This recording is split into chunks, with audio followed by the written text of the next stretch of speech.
Guys, आज हम एक ऐसी खबर के बारे में बात करने वाले हैं जो हाल ही में काफी तेजी से वायरल हो रही है। खबर यह है कि पाकिस्तान के पास इमरजेंसी के लिए तेल का कोई स्टॉक नहीं बचा है और उनके मंत्री ने खुद ये बात टीवी पर मानी है। हमारे पास ऑयल रिजर्व्स कितने हैं अभी? सर हमारे पास तो कोई ऑयल रिजर्व नहीं, हम तो कमर्शियल रिजर्व्स पे चलते हैं। Hey guys, welcome to global access. सबसे पहले समझते हैं कि आखिर हुआ क्या।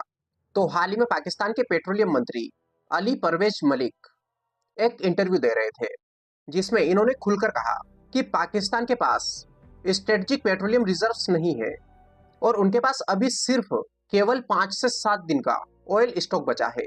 अब ये कोई मीडिया का बनाया हुआ बयान नहीं है, ये खुद पाकिस्तान के मंत्री ने कहा है। इन्होंने कहा कि हम भारत जैसे नहीं है, हमारे पास बड़ा बैकअप नहीं है, और यही लाइन सोशल मीडिया पर वायरल हो गई।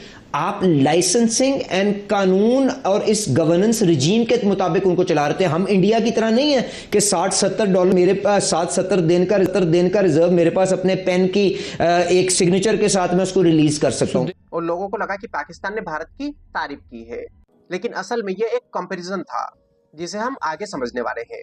इस पूरी खबर को अच्छे से समझने के लिए हमें एक शब्द का मतलब पता होना चाहिए, स्ट्रेटेजिक पेट्रोलियम रिजर्व्स। इसे आप आसान भाषा में समझो। मान लो आपके घर में रोज का राशन चलता है, लेकिन आप इमरजेंसी के लिए अलग से अनाज भी रखते हैं, और यही काम कंट्री लेवल पर तेल के साथ किया जाता है। स्ट्रेटेजिक रिजर्व का मतलब होता है ऐसा तेल स्टॉक जो सिर्फ इमरजेंसी में इस्तेमाल किया जाता है। जैसे युद्ध हो जाए, सप्लाई रुक जाए या फिर ग्लोबल क्राइसिस आ जाए, तब देश अपने रिजर्व से काम चला सकता है। और अब यहीं पर बात करते हैं हमारे देश की। गाइस, भारत ने पिछले कई सालों में धीरे धीरे अपने स्ट्रेटेजिक रिजर्व्स बनाए हैं। भारत के पास अंडरग्राउंड स्टोरेज फैसिलिटीज है, जैसे विशाखापट्टनम, मंगलोर और पाडुर में। इनमें लाखों टन क्रूड ऑयल स्टोर किया जाता है। कुल मिलाकर भारत के पास 60 से लेकर 70 दिन का तेल स्टॉक होता है, जिसमें शामिल है स्ट्रेटेजिक रिजर्व और कमर्शियल स्टॉक। इसका मतलब यह है कि अगर अचानक ऑयल सप्लाई बंद हो जाए तो भी भारत कई हफ्तों तक संभल सकता है। और रही बात पाकिस्तान की, तो पाकिस्तान की सबसे बड़ी समस्या है आर्थिक कमजोरी। यही वजह है कि वो बड़ा रिजर्व नहीं बना पाया। यहाँ पर जो भी तेल आता है वो तुरंत इस्तेमाल हो जाता है। उनके पास सिर्फ कमर्शियल स्टॉक है जो लगभग 5 से 7 दिन चलता है।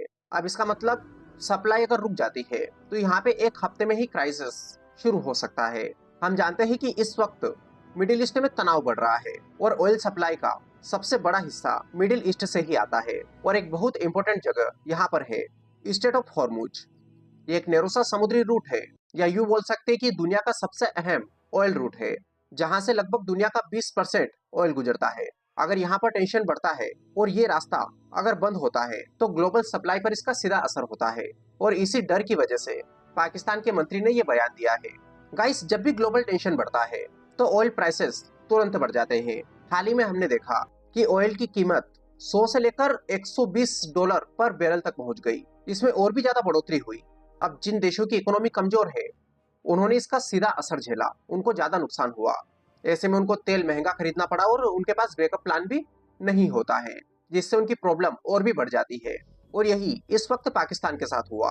हालांकि पाकिस्तान तुरंत रिश्ते में नहीं है, क्योंकि अभी भी वहां पर सप्लाई चल रही है, इंपोर्ट्स हो रहे हैं। लेकिन अगर बड़ा ग्लोबल डिस्ट्रप्शन होता है तो पाकिस्तान जल्दी प्रेशर में आ सकता है। और रही बात हमारी इंडिया की, तो भारत की इकोनॉमी बड़ी है, भारत बेटर प्लानिंग कर सकता है।